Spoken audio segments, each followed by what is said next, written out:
that I've been dealing with, and it's saying that it's streaming, and then it's not streaming, and then I don't think I'm streaming, and I am streaming. So if you sat here watching me sip my coffee for a few minutes and not say anything, I'm glad you enjoyed the show. But I'm continuing in this lecture series on growth and personal development. And while I'm talking here, I'm going to check these. Yes, everything seems to be working now. And there's so much that I want to say. There's always more to say than there is time to say it. And I have a set system that I want to get out, a plan that I have with some of these lectures. And there's so much that I want to talk about because it's all important. But many of you have reached out and said, well, hey, can you talk about things of faith, matters of faith or religion or Christianity? Yes, those are in the works. I'm writing them. I've written much of that already, and they will be coming out as well. I'm also going to be launching very soon an early morning Thursday live on YouTube only, that I'm going to be taking one question or circumstance from a person who writes in and says, hey, I'm dealing with this and that and the other, and I'm going to unpack that thing live on the air. Maybe I'll have time to do two, but ultimately I'm going to start that. I'll just pay attention, and I will send you details. You can go to autonomycommission.com and also jamestippins.com and learn more about what I do and what I've been doing over the last few years. But today I want to talk about something that's really important, because in the coaching space, and of course I don't call myself a coach, though that's what the industry would say. I'm someone who engages people as a guide and a facilitator to help them understand why they live incongruent with who they are, and help them find a place of stability and alignment in that's always been there. And that's just what I do. Hundreds and hundreds of people have come through this pathway with me over the last few years, and there will be more and more. But what I'm finding is that there's just something in the space of humanity that people love to learn. I am a serial learner. I learn every single day, and every day I probably write a minimum of a page, maybe more, just on the things that I'm learning, just on the areas of life that I am finding, exciting or interesting or puzzling or influential, or maybe even correcting things that I'm like, well, I had that wrong. And that's part of life. It's part of growth. And so today I want to talk about that. And I want to talk about the guru. That's the teacher, right? The teacher who has all the answers. And I want to talk about the ecosystem that produces codependency while calling it transformation. Now, this could be a 2-hour thing, but it won't. It'll just probably be 15 to 30 minutes like normal. But, things that are taught by a teacher, they're powerful, especially when that teacher has learned it, knows it. I mean, there's an appeal there, right?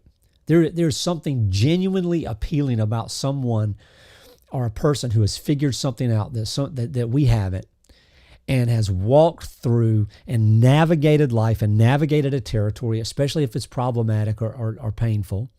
And then they're open to let us peek in and learn from them.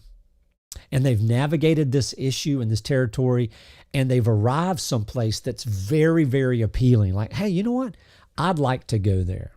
There's a destination that I'd like to reach, and they're there. For example, for me, and the day count may be a little off because I don't always remember exactly what day, but today marks 1,221 days that I've lived without anxiety and stress. Okay, 1,221 days. And I say that sometimes, oh, what did you do? Tell me what you did. It's not what I did, it's who I recognize myself to be. And that's part of what I do from day to day, is to facilitate this and to walk in a place where I guide people in the architecture of their true selves. And so, when you find somebody who knows something, who's been someplace and arrived someplace that's interesting or appealing or necessary, that they're going to show you how to get there, right? That appeal is not naive, and it's not weakness. It's not like, oh, I'm so, enamored by this. No, it is entirely It is the entirely reasonable recognition that some people have really genuine insight and powerful experience that's worth learning from. I mean, the teacher-student relationship in its best forms is one of the most valuable relationships in all of human development, society, history, antiquity, everything. I mean, think about that for a second. Everything that we learn is learned from someone else. Imagine the things that you've learned throughout life that someone has sat down and really taught you because they've been there. Now, I want to say this. People who haven't walked the path in certain areas aren't worth listening to, but, that's a whole nother conversation. As a matter of fact, I might bring that into what I want to talk about today. So I could talk for days and days about the importance of mentorship and leadership and learning and teaching and everything of that nature. And I believe everybody is a teacher, whether they know it or not. So what I want to examine today is not the healthy and best form of teacher-students relationships. I want to examine the dynamic, the specific dynamic that emerges when a teacher's ecosystem is organized in a way that produces dependency rather than freedom. And I want to be clear that this is not always on purpose. It's not like some people just go, I think I'm gonna create me a cult, or I'm gonna create me an echo chamber. It just sort of happens. And it happens because a lot of times people think they know some things that they don't know. They teach some things that they do know. And then they organize around what they know a people that continues to feed something that they haven't actually walked through. So it's not always bad character. It's often through a structural problem that the teacher has not yet seen or examined, because it is possible to truly and genuinely want to help people and to have built an ecosystem that quietly prevents the specific kind of help you intend from being fully delivered, okay? And this is what I call the guru dynamic. And it begins with something real. I mean, somebody has a genuine insight and a real survived experience, a true ability to articulate something that many people have not been able to articulate or even been able to, to even understand. And they share that insight just like I do right here publicly, right? And people respond. And the response to the teacher sometimes feels like evidence of impact. Man, I'm making a difference. I've been in that seat. Man, look at all the people. Look at all the conversations. Look at everything that's going on. I'm making a difference. Only to find later there was not a difference. It was actually a negative influence. And then more sharing of that response happens. More following. The community grows, and then at some point in this growth, this transition happens that is almost always invisible in the moment it occurs. The teacher's insight becomes the community's framework. Now, we talked about echo chambers last week in 3 parts accidentally, but we talked about echo chambers last week. It's a very good thing. I'm going to be teaching an entire series on how to avoid and understand echo chambers and how to be very careful. But that's going to be months down the road. When the insight becomes the framework of the community, the teacher's language becomes the language of everyone in there. In the Autonomy Commission, the autonomycommission.com, I have part of my law. I have some canon law that I wrote several years ago. Matter of fact, it's almost 4 now, that I will not use verbiage and vernacular and lexicons and definitions and things to the point of saying, okay, I have influence because I have knowledge and I have terms of that knowledge that you don't have. I'd rather just talk about what it looks like and what it is rather than inundate people with information that in the way I've defined it. That's one of the first things that happen. The language of the teacher becomes the community's language. And nobody outside of that community can understand it from that way.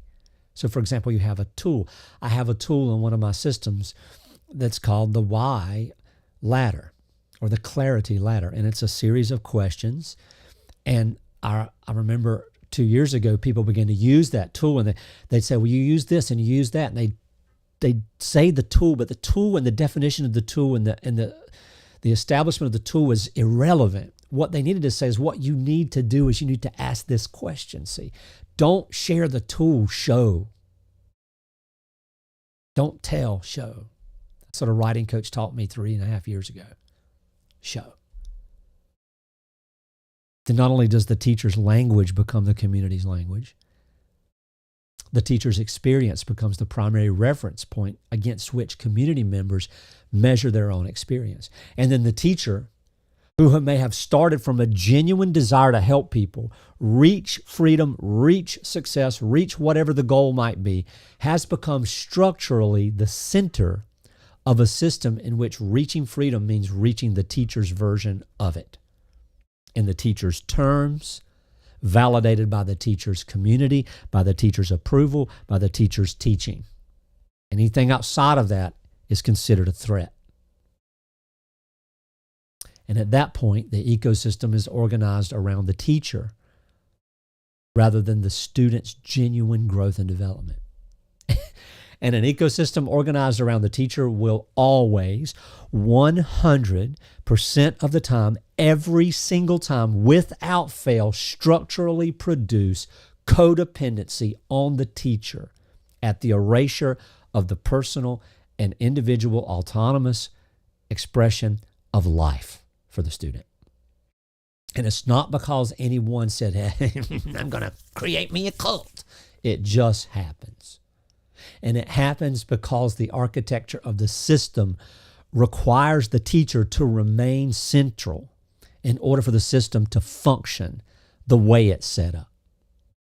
And anything that requires the teacher to remain central is structurally at the foundation in opposition with the student's genuine freedom. Always. Now think about that.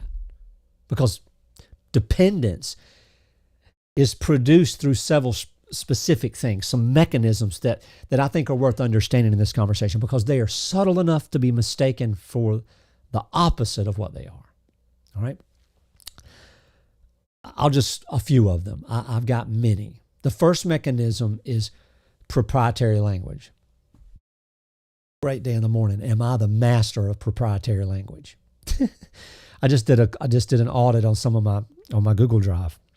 923 separate files written in the last 18 months that encompasses tens of thousands of pages. And several hundred of those pages are just a lexicon that I've created for myself. Well, a specialized dictionary. But the first mechanism is proprietary language. I mean, most significant teacher-centered ecosystems develop a vocabulary, and there's nothing wrong with that. And that vocabulary is specific to that ecosystem. So, for example, I have something that I've stopped talking about, but I have something that I use as an awareness. You've heard me talk about it, Hall moments, Hall. Now, there's 4 different ways that's understood at the academic level, at the front level, at the internal level, and at the generalized level. It doesn't matter. But that vocabulary is important for me. When I teach it to you, I want to stop saying those words because then you go, oh, here's a neat thing. Let me borrow that. Let me take that. Let me make that. And you're not learning. You're borrowing. And borrowing a person's personality or language or words or actions or beliefs or behaviors is not freedom. It is as defined an absolute copy of another person, and it is in every essence a type of slavery. And it's not intentional because vocabulary is important to a system, right? But what's more important is the understanding of what that vocabulary means. So the better thing is to what? Understand what is useful. I mean, language is genuinely useful in that it names real experiences with precision sometimes without having to see a 30-minute speech when 2 or 3 words could do. But if everyone isn't collectively experiencing that language together, and understanding the dynamic of how it can be unique, it's going to be proprietary. And the proprietary nature of the language The fact that it belongs to a teacher's framework rather than to the broader human conversation about the experience and its relevance creates a specific dependency. So a person who has been trained to understand their experience through my vocabulary can only fully articulate their experience within my vocabulary and my framework, which means they can only fully be understood by others if they bring them into my framework and explain it. Which means the community of the framework becomes the primary community in which they are genuinely comprehensible to other people. So in other words, I can't be seen unless I'm here with other people who are here. And if you leave the community, if you leave the framework, it means I left the teacher, but I left the entire relational context in which they've learned to know themselves. And this is disastrous. This is why it feels so bad when organizations and institutions and teachers and coaching systems don't see this. And it's not intentional in the beginning, but then it becomes intentional because they protect themselves from any feeling like they've lost somebody, and that somebody either is a bad person, or that somebody is someone who just quit, or that somebody is someone who was never really serious. No matter how kind they may be in that expression. So the first is language. The second mechanism that creates codependency in coaching and teaching is the grading of progress, okay? Most teacher-centered ecosystems have an implicit or explicit way of measuring how far along the path a student has come. And it's interesting because I have a specific course that it expands over 600 hours, which is unreal. Unreal, if you think about it. And I've condensed it to 26 hours. I mean, to 10 hours and 26 videos. But then I see that the pathway in and of itself has no progress bar. And people say, well, I'm almost finished, or I'm almost here, I'm moving to this, I'm trying to get here. And I've always fought against that. Everything I've ever taught, we're not trying to get there, we're here. There is no thing. And I remember in some conversations last year, somebody said, well, half the students in your program only have gone like 10%. I'm like, well, wow, that's way too far in a year. They're supposed to stay here until they do all the work here, which most people will take a year to get 3% in. That's one of the problems. When the mechanism of measurement, how far has the student come? Sometimes it's very formal. You got levels, you got badges, you got certifications, you got stages. Stage 1, this one, hey, I'm the honor guy, And sometimes that's the formal way. And it's weird because it actually counteracts the growth process, especially in this space of growth. Sometimes it's also informal. It's a sense of who is further along based on proximity to the teacher. Oh, now look, you've graduated. Now you can be a leader. Now you can be a partner. Now you can be now you can stand at the front of the class, a teacher. Now you can teach. Now you can lead. Now you can show. Now you can tell. Johnny made an A on his spelling test, so now he's going to give the test next week. Some people see that based on the proximity to the teacher or the recognition or endorsement of the teacher. Sometimes on the sophistication of the language that the person uses to describe their development. This is something that I can see right through very quickly, but it took me a while. It took me about a year to see, wow, these people are speaking language. Wow, they're there. And then their behavior absolutely is not congruent with what they say. But sometimes people have the right language and they can talk and they can articulate. But it's just another costume. It's another mask. It's another performance of growth. In either case, the effect is the same. Progress is measured relative to the teacher's framework and validated by the teacher's community, which means the sense the sense that the student has, or the student's sense of how they're doing, is organized around the teacher's assessment rather than around their own genuine experience, especially when it differs from the teacher's. And this, structurally, is the exact dependence on external validation that most of these ecosystems claim to be helping people overcome. It is actually creating deeper and more deadly contracts. Third. Is this the third one? The third mechanism is the framing of departure as regression. Oh my gosh. If I was in a pulpit right now in front of a group and I had the energy, this is where I'd have to really focus, because I could get up and down on this real fast in a very pejorative manner. And I could get very ugly. But it's not evil. It's just the way people are. When someone comes out of the system, and then the teaching and the leaders of that teaching say, oh, they quit. Oh, they're a loser. Oh, they're just being whatever.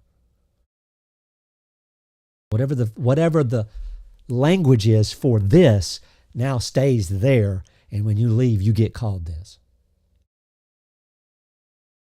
In a well-defended, teacher-centered ecosystem, a student who begins to question anything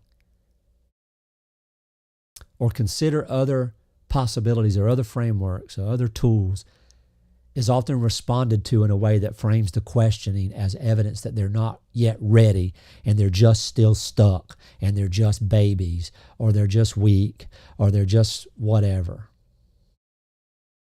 They've not yet fully integrated the teaching. They're not doing the work. They're resisting the work. They're protecting their ego. They're seeking validation. The language varies, but the function is consistent. It's emotional abuse, and it's not always purposeful.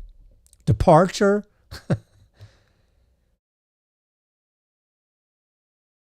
how do I want to say this? Becomes, it's pathologized. And that's the consistent function in this mechanism, number 3. And a person who has been in the ecosystem long enough to have their sense of progress organized around the framework will experience this framing as genuinely threatening, because leaving would mean losing not just the teacher, but the progress they believe they've made. And the fear of that loss, carefully though not always intentionally cultivated by the ecosystem structure. Okay, I just want to repeat that. Is one of the most effective mechanisms for retaining students who would otherwise naturally move on. Okay? That's how dependency is created. What about genuine teaching? What does it produce? Let's describe that for a minute. I mean, teaching that is truly oriented toward the student's freedom rather than the ecosystem's continuity. What does that look like? Not to produce a checklist for evaluating teachers. I've been teaching my entire adult life. I've written more curriculum than most any human being, not just for myself, but for organizations, for nonprofits, for schools, for universities. That's what I do. I write curriculum. So I know how to evaluate curriculum. I know how to evaluate teachers, but that's not what I'm doing here.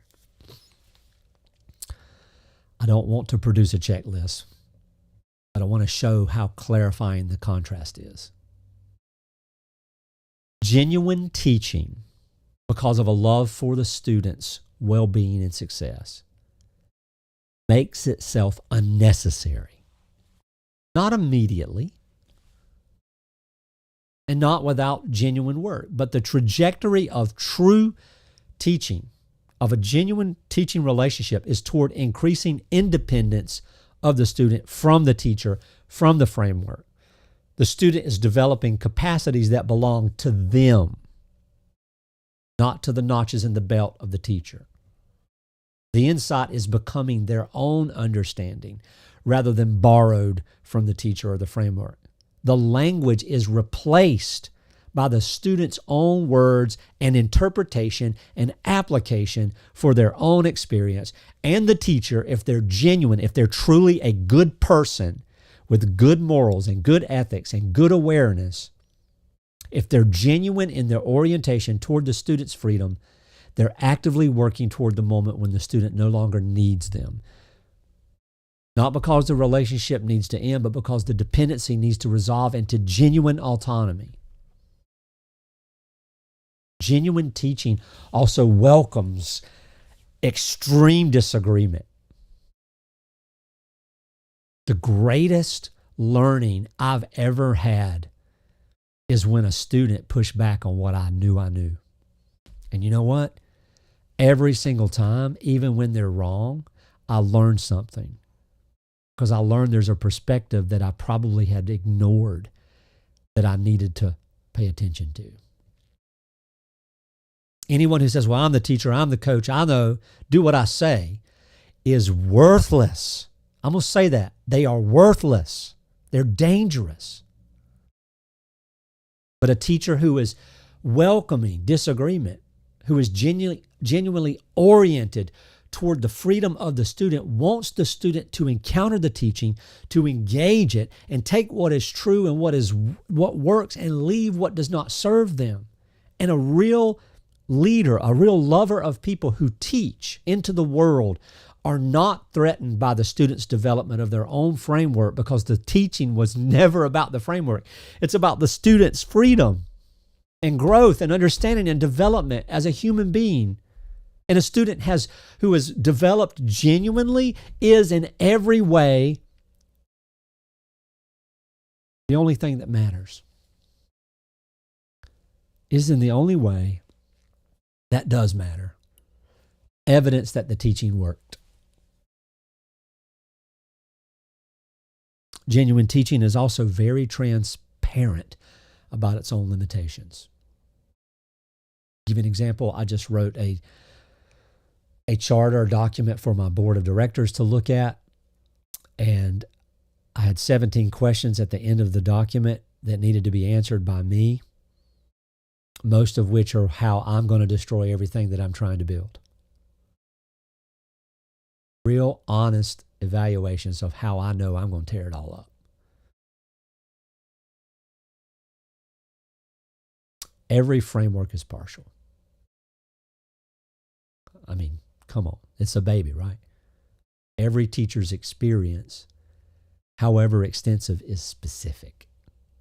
A teacher who presents their framework as complete and their experience as the primary reference point for what development looks like is making a claim that no honest thinker can make, no sound cognitive brain can make, unless it's narcissistic or egotistical. The genuine teacher says, this is what I've found, this is what I've experienced, this is what I've understood, this is not everything. Take it, use it. If it doesn't work, keep trying. Tell me, let's grow together. Let's build ways for everyone else. That's why the commission is a commission and not a company. Just so you know. It's a collaborative think tank of people who are working together to continue to grow so that other people can continue to develop. Take what is useful, keep developing, keep growing, find what I have and use it, and then find what I have missed. And then go further than I went. That's what a real teacher says.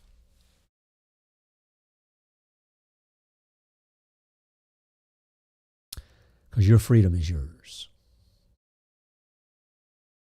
And I want to say that directly to anyone who has found genuine value in the work of a teacher or a framework or a community that has now become uncertain what to do with the questions this lecture has raised. The value is real. The gratitude is appropriate. Some of the most heinous people in my life who have hurt me deeply have also taught me greatly.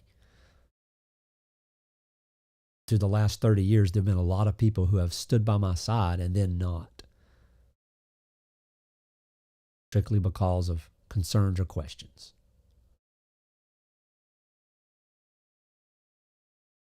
And when you work in nonprofits and you work in large organizations, that's just the way it goes.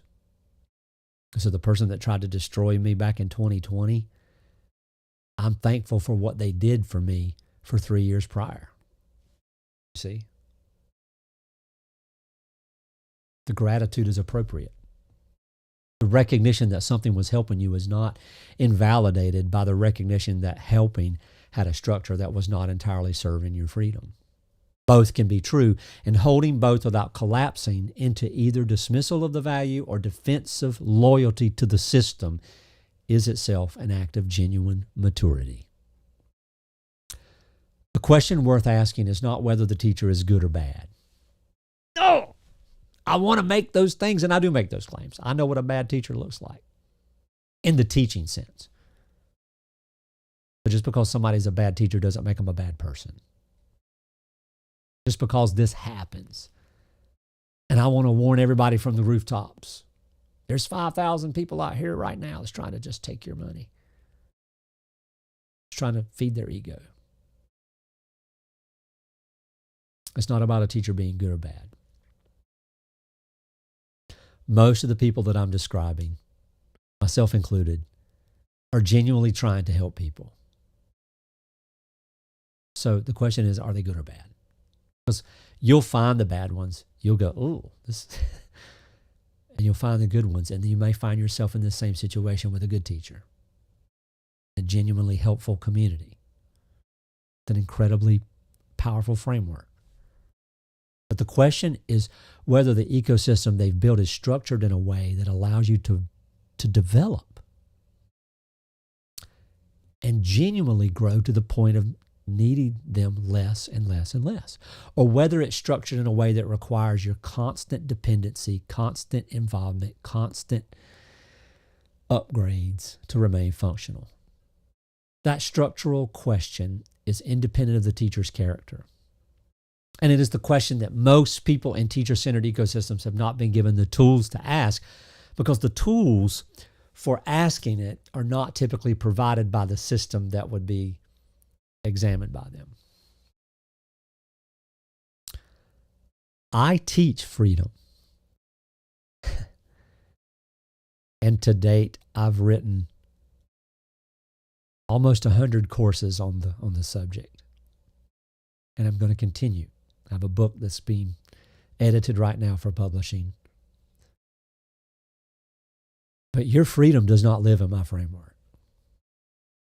Your freedom doesn't live in the framework of your pastor or your grandmother or your mentor or your coach. It doesn't live in anyone's framework. It does not live in any teacher's articulation of freedom. It doesn't live in the community's confirmation that you've done well and you've made progress. Look at you. Here's your star. Your freedom lives in you.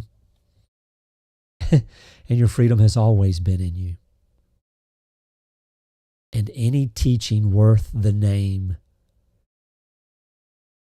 is pointing toward that rather than toward itself. The test of any teaching is whether it leaves you more capable of standing on your own ground when it is over. If it does, it is serving your freedom. If it is producing in you a deepening need for the teaching's continuity and continuation, something else is happening. And you are capable of seeing the difference if you're willing to look. Go judge it. This is James Tippins. This is Unbound. Freedom for life. Let's set you free. Share this video. I think someone needs to see it.